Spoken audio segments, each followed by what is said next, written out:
حال ہی میں ایک کتاب چھپی ہے، ڈاکٹر سید رضوان علی ندوی، وہ محقق ہیں تاریخ کے، انہوں نے بڑی تاریخی تحقیق کے بعد جو باتیں بیان کی ہیں وہ میں آپ کے سامنے رکھ رہا ہوں۔ عرب میں جنوب مغرب کی کونے میں جہاں یہ یمن بھی آباد ہے، اس کے اوپر نجران ہے، اسی علاقے میں یمامہ کا علاقہ کہلاتا ہے۔ یہاں ایک قبیلہ آباد تھا، بنو تمیم۔ یہ جو لوگ تھے بڑے کرخت مزاج، جنگجو، اکھڑ، ضدی، اور جس بات کو ایک دفعہ مان لے اس پر اڑ جانے والے اور مر مٹنے والے۔ یہیں سے فتنہ پہلا اٹھا تھا۔ سب سے بڑا جو نئے جھوٹے نبی کھڑے ہوئے تھے ان میں سب سے بڑا تو مسلمہ کذاب تھا، یہی تو علاقہ تھا۔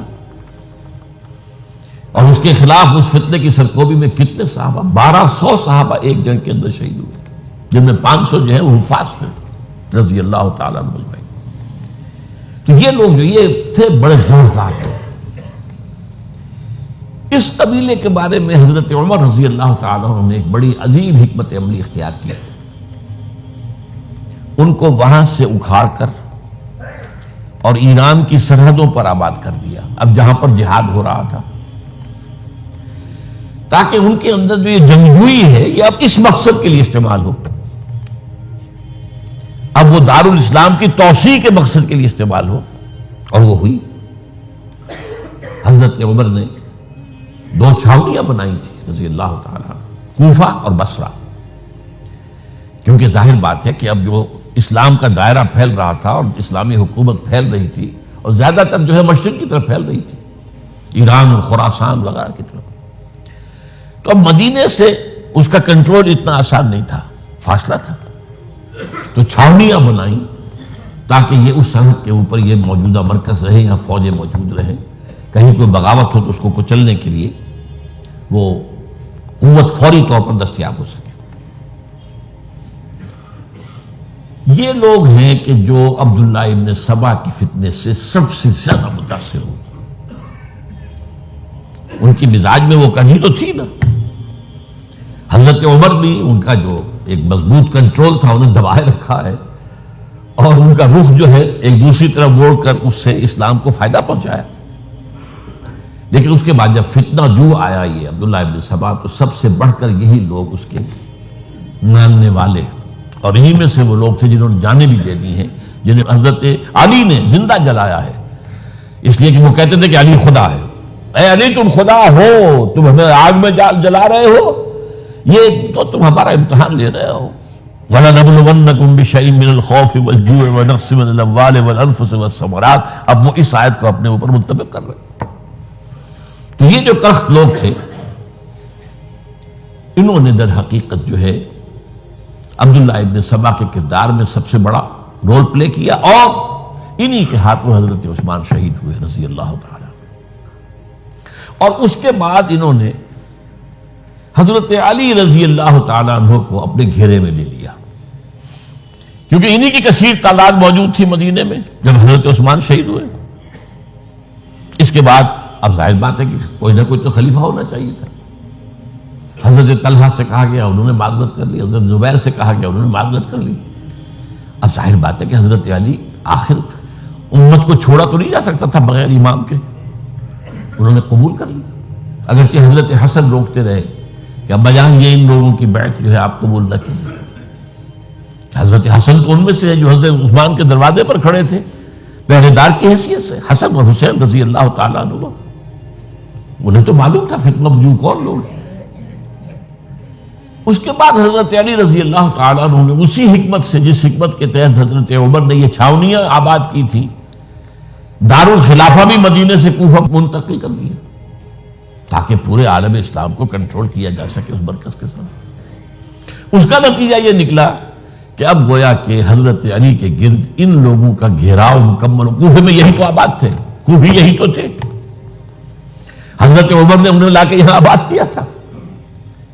جب حضرت علی نے کوفے کو اپنا دارالخلافہ قرار دیا تو گویا کہ ان کا پھر عمل دخل بہت بڑھ گیا۔ ایک طریقے سے یوں کہا جا سکتا ہے کہ انہوں نے اب حضرت علی رضی اللہ تعالیٰ عنہ کو اپنے محاصرے میں لے لیا۔ چنانچہ جنگ جمل کے موقع پر یہ ہوا ہے کہ صلح ہو گئی تھی. حضرت عائشہ رضی اللہ تعالی عنہ کے جو نمائندے تھے اور ادھر سے حضرت علی، صلح ہو گئی تھی، طے ہو گیا تھا کہ ہاں قاتلین عثمان کو جو ہے اس کو سزا دی جائے گی، قصاص لیا جائے گا حضرت عثمان کی قتل کا. لیکن ان لوگوں نے 10,000 آدمی کھڑے ہو گئے کوفے کے اندر، ہم سب قاتل ہیں عثمان کے، لو قصاص ہم سے اگر لے سکتے ہو. جس کے نتیجے میں اور انہوں نے جنگ شروع کر دی. اور جب جنگ شروع ہو جائے تو پھر اس کے بعد تو کوئی نہیں دیکھ سکتا کیوں شروع ہوئی، کیسے شروع ہوئی، کس نے شروع کی. اب تو یا مارو یا مرو، دو ہی باتیں ہوتی. 10,000 مسلمان ایک رات میں شہید ہوئے جنگ جمل میں. اب اس کے بعد حضرت علی رضی اللہ تعالیٰ عنہ کی خلافت جو ہے حضرت امیر معاویہ نے ماننے سے انکار کر دی. جب تک قاتلین عثمان کو سزا نہیں دیتے ہم بیعت نہیں کریں گے. یہ نہیں کہ دعویٰ کیا ہو کہ میں خلافت کا حقدار ہوں، یہ نہیں، لیکن یہ کہ آپ کو ان کو سزا دینی چاہیے. اب یہ تھا وہ مخمصہ جس میں حضرت علی رضی اللہ تعالی عنہ وہ فرماتے تھے تم میرا ساتھ دو تو میں ان قاتلین عثمان سے سزا جو ہے ان کو سزا دے سکتا. ادھر انہیں پتا تھا کہ میں سرنڈر کرتا ہوں تو مجھے علی تک تو پہنچنے کوئی نہیں دے گا، راستے میں ختم کر دیں گے رضی اللہ تعالی عنہ. تو یہ پیچ تھا ایک جو ایسا پڑا ہے. اب اس میں جب حضرت معاویہ اور حضرت علی کے مابین فیصلہ کن جنگ ہوئی، جنگ صفین جسے کہتے ہیں، جس میں 70,000 مسلمان ایک دوسرے کی تلواروں، تیروں، نیزوں سے قتل ہوئے.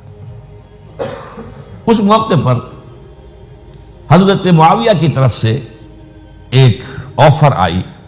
قرآن مجید کو نیزے پر اٹھا کر لوگوں نے کہا کہ یہ خونریزی بند کر دو، ہم قرآن کا فیصلہ ماننے کو تیار ہیں. حضرت علی دیکھ رہے تھے کہ یہ اصل میں میری فتح کو شکست سے بدلنے کا پروگرام ہے. تقریباً فتح میری ہو چکی ہے، لیکن یہ جو طبقہ تھا یہ ان کا نہیں، بڑی ٹھیک بات کہہ رہے ہیں، وہ مانیے ان کی بات. جنگ بند کی. انہوں نے ہی یہی لوگ تھے جنہوں نے مجبور کیا حضرت علی کو کہ وہ تحکیم پر رضامند ہو جائے. اس کے بعد تحکیم میں جو معاملہ ہوا، حضرت علی حضرت عبداللہ ابن عباس کو اپنی طرف سے حاکم بنانا چاہتے تھے. یہ اڑ گئے نہیں. یہ اڑ جانے والے لوگ، اور یہی اصل قوت تھے. وہاں ساری طاقت کوئی نہیں کی تھی. تو انہوں نے ابو موسیٰ اشعری کو اپنی طرف سے مقررہ، وہ بہت نرم خو آدمی تھے، انہیں بناؤ. بہرحال جو بھی بات طے ہوئی، اب تاریخ کی روایتوں میں اختلاف ہو سکتا ہے. کہا یہ جاتا ہے کہ طے تو یہ ہوا تھا حکمین کے مابین، ادھر سے ابو موسیٰ اشعری، ادھر سے عمرو بن العاص رضی اللہ تعالی عنہما، کہ آپ اپنے جو کلائنٹ ہیں حضرت علی آپ انہیں معزول کر دیجئے، میں معاویہ کو معزول کر دیتا ہوں. پھر جو ہے مسلمان فیصلہ کر لیں کسی اور کی عبادت. انہوں نے کھڑے ہو کے کہہ دیا میں علی کو معزول کرتا ہوں، اور عمرو بن العاص نے کہا کہ میں معاویہ کو قائم کرتا ہوں. اب یہ ہے روایت، واللہ عالم اس میں کتنا سچ ہے کتنا جھوٹ ہے. میں کوئی مورخ نہیں ہوں، میں کوئی تاریخ کا محقق نہیں. اس کے بعد جو ہے اب یہ لوگ انہوں نے کہا کہ مانیے تحکیم کو، اور جب انہوں نے حضرت علی نے اس تحکیم کے فیصلے کو ماننے سے انکار کیا تو باغی ہو گئے، حضرت علی کو کافر قرار دیا. اور جا کر ایک جگہ پر حرورہ ایک جگہ تھی، وہاں پر جا کے جمع ہو گئے، جتھا بندی کی بہت بڑی طاقت پر وہاں کر. انہوں نے طے کیا کہ علی بھی کافر ہو گیا، معاویہ بھی کافر ہو گیا، عمرو بن العاص بھی کافر ہو گئے، سب کافر ہیں. حضرت علی کی طرف سے ایک گئے سفیر ان سے بات کرنے کے لیے، تو انہوں نے کہا تم نے تو کہا تھا کہ تحکیم کو تسلیم کرو، کہ ہاں ہم نے گناہ کیا تھا، کفر کیا تھا، ہم توبہ کی ہم نے. اگر علی بھی مان لے کہ میں نے مان کر کفر کیا تھا اب میں توبہ کرتا ہوں تو ہم ان کی بات مان لیں گے. اب حضرت علی اس طرح کا جھوٹ کیسے بولتے ہیں؟ انہوں نے تو کوئی کفر نہیں کیا تھا. بہرحال انہوں نے پھر بھی نرمی برتی کہ دیکھو اگر تم کوئی خونریزی نہیں کرو گے، فساد نہیں مچاؤ گے تو میں تمہیں کچھ نہیں کہوں گا. لیکن وہ اپنی ان شرارتوں سے بعد نہیں آئے. تو پھر تیسری جو بڑی جنگ ہوئی ہے ان جنگوں میں، جنگ نہروان کہلاتی ہے. حضرت علی کی جنگ خوارج کے ساتھ، جس میں 4000 خارجی جو ہے وہ قتل ہوئے۔ اور یہ بات اب آپ نوٹ کر لیجئے کہ یہ لوگ جیسا کہ اکھڑ بھی تھے لیکن اپنی بات پر ڈٹ جانے والے تھے، لیکن ساتھ ہی دیندار بھی تھے، نمازی اور روزے دار بھی تھے۔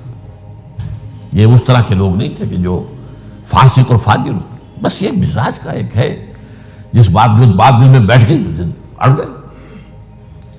تو یہ اصل میں انہوں نے پھر فیصلہ کیا کہ اور تو ہمارے بس میں اب کچھ نہیں ہے، ان تینوں کو قتل کر دیا جائے، علی کو بھی اور معاویہ کو بھی اور عمرو بن العاص کو بھی۔ تو ایک جگہ ان کی سازش ہوئی، 3 آدمی معین ہو گئے، ایک ہی وقت کا طے فیصلہ ہو گیا، فلاں تاریخ کو فجر کے وقت تم جاؤ، وہ تم کوفے کی جامع مسجد میں، جب علی نماز جماعت کرا رہے ہو خنجر مارو انہیں۔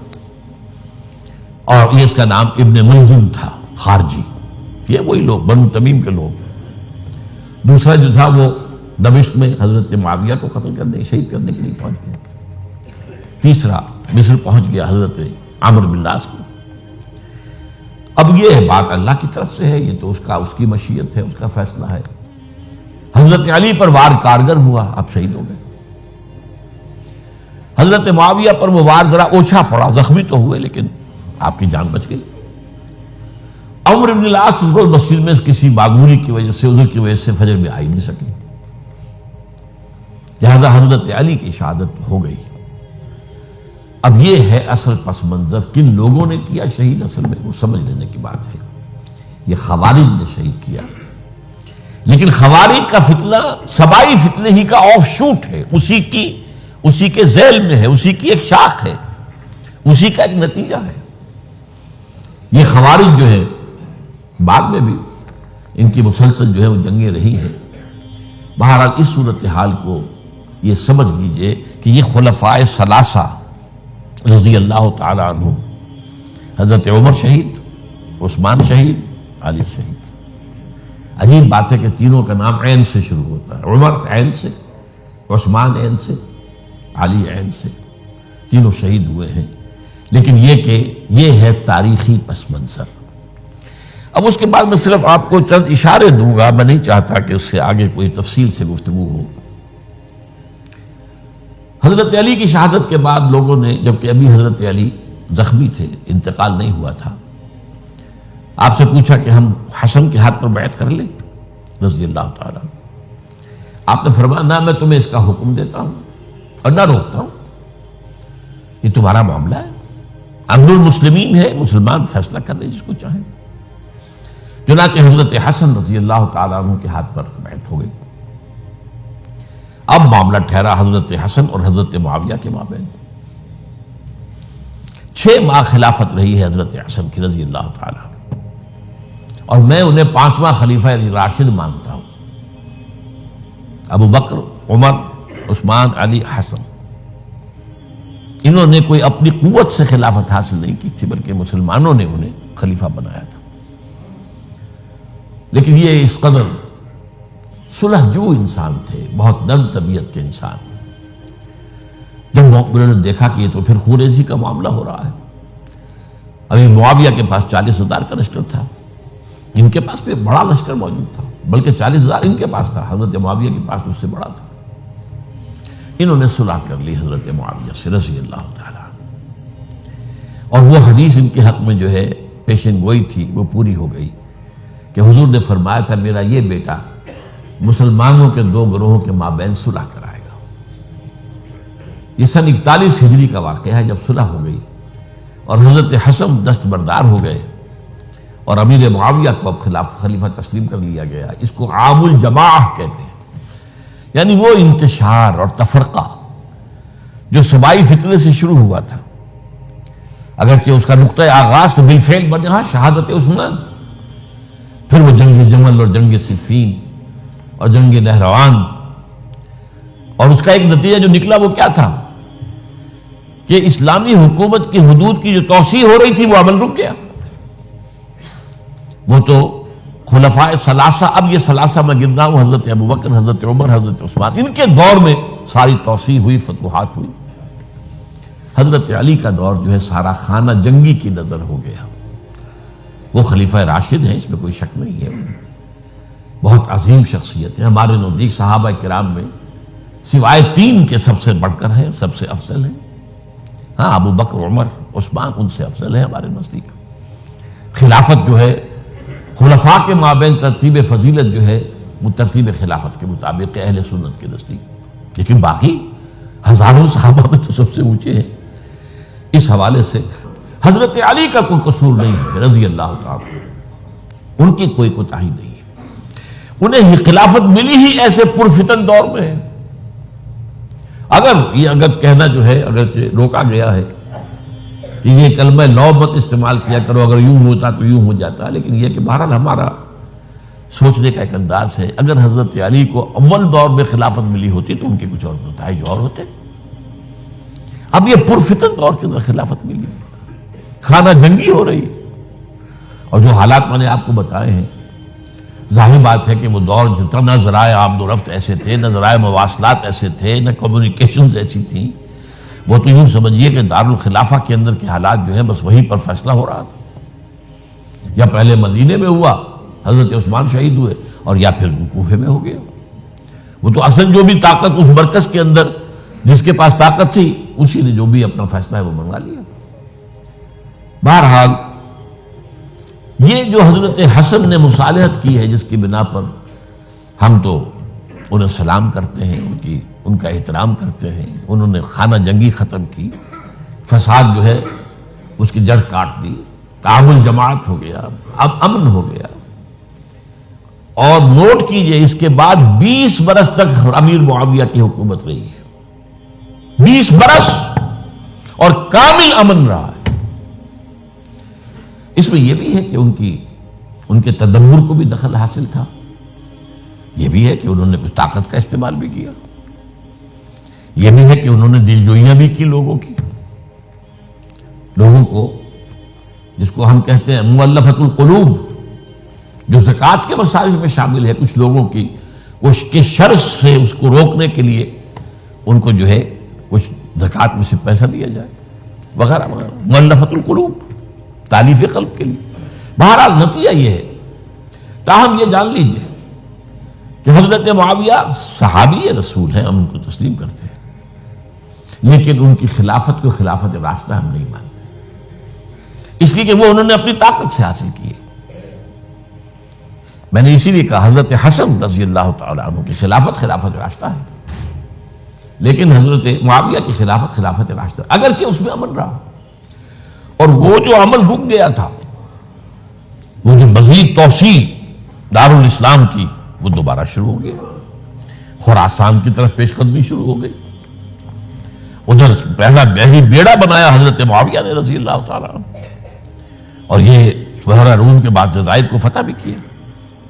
انہی کے زمانے میں مسلمان فوجیں جو ہیں استنبول تک پہنچ گئی، قسطنطنیہ کی فصیل تک پہنچ گئے. اگرچہ فتح نہیں ہو سکا قسطنطنیہ اس وقت، وہ تو بعد میں کئی 100 سال بعد ترک جو خلیفہ تھا اس کے ہاتھوں فتح ہوا، محمد فاتح.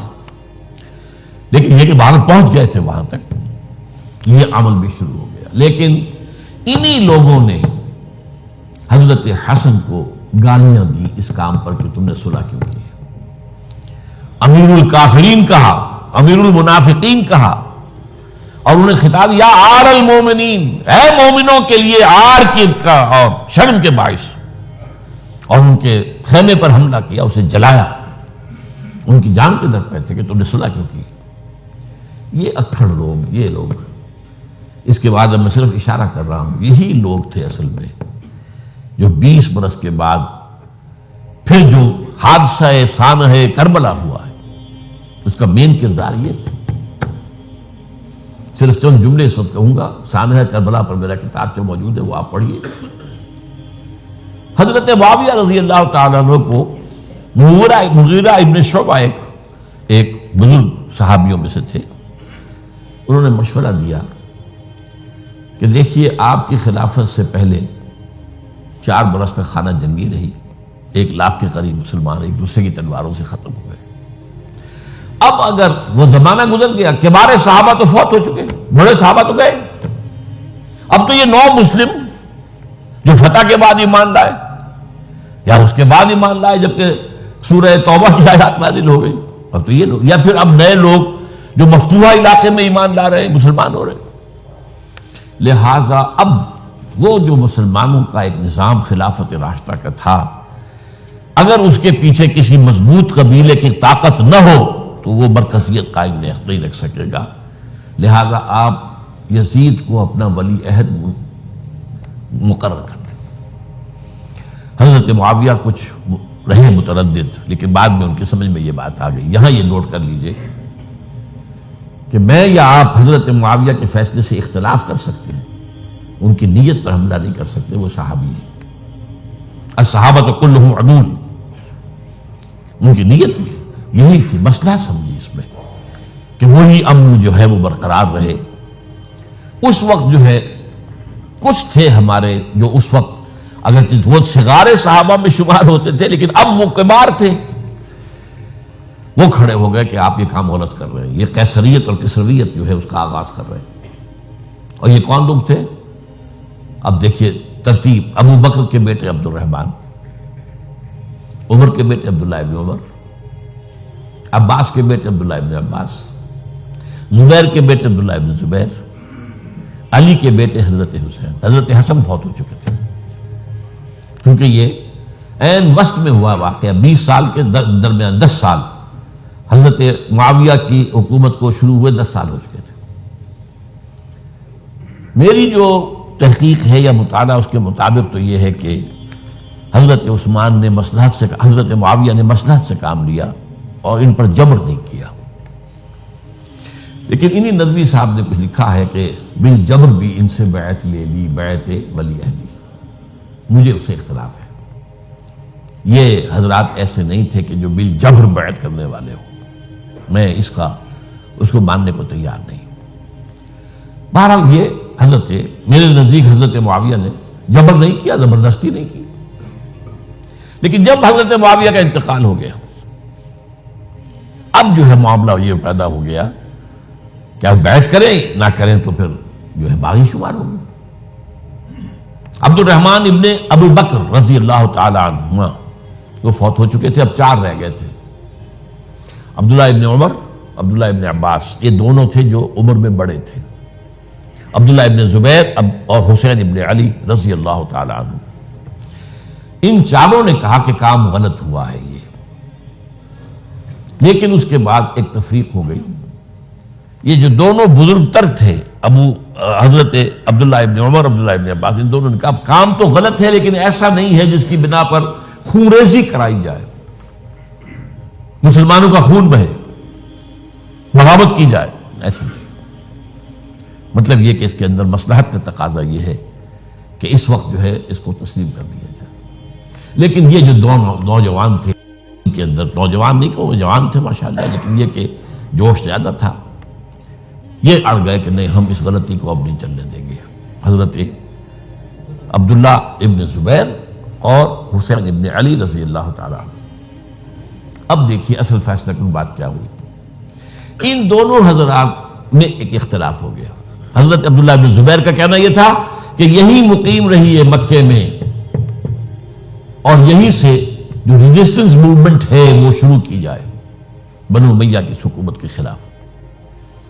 ادھر سے کوفیوں کے خطوط چلے آ رہے تھے حضرت حسین رضی اللہ تعالیٰ عنہ، آپ آئیے، ہم آپ سے بیعت کریں گے. حضرت حسین نے اپنے بھائی، چچا داد بھائی مسلم بن عقیل کو بھیجا. ان کے ہاتھ پر 10-12 ہزار کوفیوں نے بیعت کر دی حضرت حسین کے لیے. اور ان کے خطوط کے جو ہے وہ تو پورے کے پورے تھیلے تھے حضرت حسین کے پاس. اس سے پھر حضرت حسین نے سفر کیا. ادھر یہ ہوا کہ یزید کی طرف سے عبید اللہ ابن زیاد جو ہے گورنر بن کر آیا. اس نے جو تشدد کیا کوفیوں پر، سب نے بیعت توڑ دی اور حضرت مسلم بن عقیل جو ہے ان کو شہید کر دیا. یہ خبر پہنچی ہے حضرت حسین کو. آپ ابھی درمیان میں تھے سفر کے، آپ نے مناسب سمجھا کہ میں واپس لوٹ جاؤں. لیکن حضرت مسلم بن عقیل کے بیٹے کھڑے ہو گئے کہ اب ہم قصاص لیے، ہمارا باپ شہید کیا گیا، قصاص لیے بغیر تو نہیں جائیں گے۔ اب یہ مروت کے خلاف تھا حضرت حسین کی کہ وہ ان کو چھوڑ دیتے۔ یہ وجہ ہے کہ وہ حادثہ پیش آیا، اور اس میں بھی اصل وجہ میں بتاتا ہوں، وقت جو ہے ختم ہو گیا ہے۔ وہ یہ ہے کہ حضرت حسین نے جب وہ لشکر تھا کوفیوں کا، کوفی تو آئے تھے نا، وہی کوفی جنہوں نے بیعت کی تھی، وہی بیعت توڑنے والے تھے، وہی لشکر میں آئے تھے حضرت حسین کے خلاف۔ حضرت حسین نے وہاں عین میدان جنگ میں اعلان کیا، دیکھو فلاں ابن فلاں، یہ تمہارا خط ہے کہ نہیں، تم نے مجھے بلایا، دیکھو فلاں ابن فلاں، تم نے مجھے دعوت دی تھی کہ نہیں، یہ دیکھو میرے پاس تمہارے خطوط جو ہیں تھیلے بھرے ہوئے موجود ہیں۔ اب انہیں اندیشہ یہ ہوا کہ اگر حضرت حسین کو کسی طرح بھی یزید تک پہنچ جانے دیا گیا تو ہمارا جو ہے بانڈا پھوٹ جائے گا، پھر ہماری خیر نہیں۔ ورنہ حضرت حسین نے کہا تھا، دیکھو یا مجھے واپس جانے دو، یا مجھے سرحدوں کی طرف جانے دو، میں کفار کے ساتھ جہاد کرتے ہوئے اپنی زندگی صرف کر دوں گا، یا مجھے یزید کے پاس جانے دو، میں اس کے ساتھ اپنا معاملہ کر لوں۔ انہوں نے کہا کہ اگر یزید تک ان کی رسائی ہو گئی تو پھر ہماری خیر نہیں۔ تو انہوں نے نہ صرف یہ کہ شہید کیا، وہی کوفی، وہی بنو تمیم کے لوگ، وہی اکھڑ، انہوں نے نہ صرف یہ کہ شہید کیا بلکہ پھر خیموں کو آگ لگائی۔ کیوں لگائی؟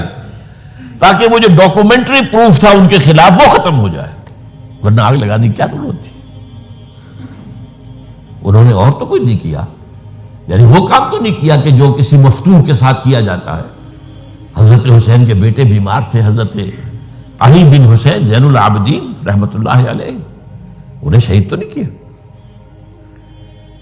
جو خواتین تھیں جو ان کی کوئی بے حرمتی نہیں کی۔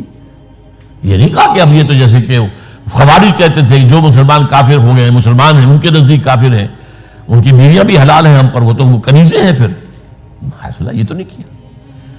خیمے جلائے اس لیے ہے کہ وہ جو ثبوت تھا ان کے خلاف وہ ختم ہو جائے۔ یہ حادثہ فاجعہ بھی در حقیقت اسی سلسلہ سبائیہ، وہ فتنہ جو ہے اسی کا اس کی ایک کڑی ہے۔